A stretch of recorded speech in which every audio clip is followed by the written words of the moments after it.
And I said, okay, like trying to act interested. And they're like, do you have any idea what that is? And I was like, no. And they're like, yeah, I worked overtime for like 3 months to afford that. And you don't even know what it is. Like, it didn't matter at all.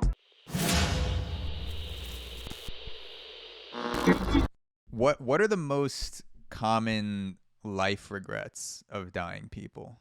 The most common things that you see? Yeah, a lot of people will talk about how they spent their time feeling like they just were focusing on the wrong things, like working too much, of course, is one. Not spending enough time with their family, not spending enough time with their friends. That's very common. And then a lot of times people will talk about really caring a lot what other people think. And, in the end, it really didn't matter. So, like, always having to get the new car or the new house. And I remember one patient being like, yeah, I had some car. Like, I was one of the first ones to have this car. And I said, okay, like trying to act interested. And they're like, do you have any idea what that is? And I was like, no. And they're like, yeah, I worked overtime for like 3 months to afford that. And you don't even know what it is. Like, it didn't matter at all. Yeah, I mean, it's definitely an eye-opening realization to know that you can't take anything with you. I mean, it's so cliche, and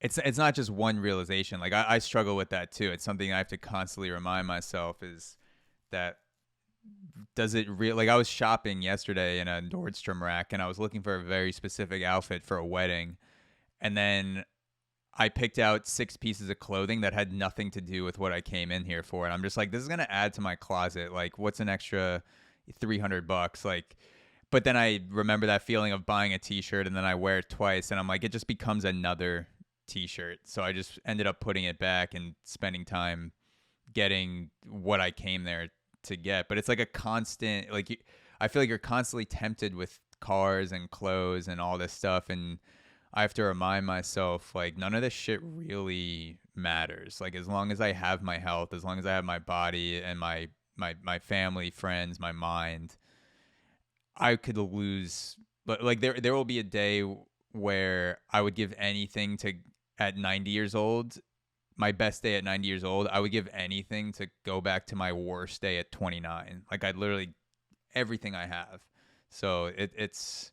I imagine you get a lot of people that feel similarly to that guy with the car that are like, I spend so much time trying to get this shit and like no one knows what this is. Like, no one gives a shit. It's like you kind of build it up in your own mind.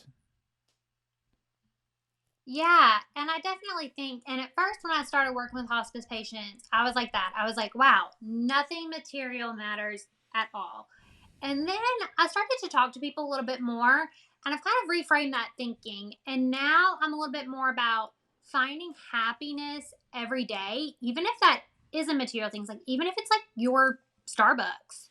If that brings you some happiness every day and it's not, causing the bank to break, I think that's okay. You can find some happiness every day, but just like make sure it's for the right reason. So, like, for example, us, like our home, I love it. It's not the bare bones home, it's not a mansion by any means, but it's also, not just a 1-bedroom home that I'm sure we could survive in. But I love being in our home.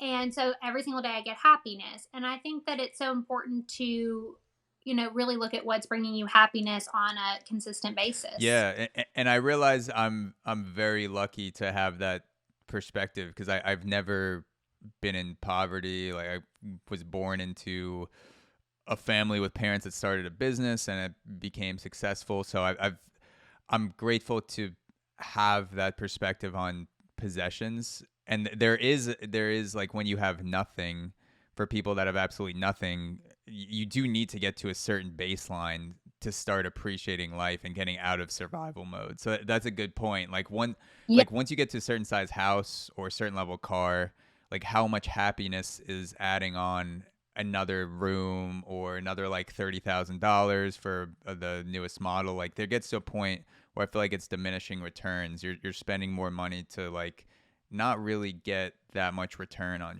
your happiness. Yeah, I totally agree. And like you said, you have to get out of survival mode. And people who say money doesn't buy happiness, it's not really showing the Hmm. full picture.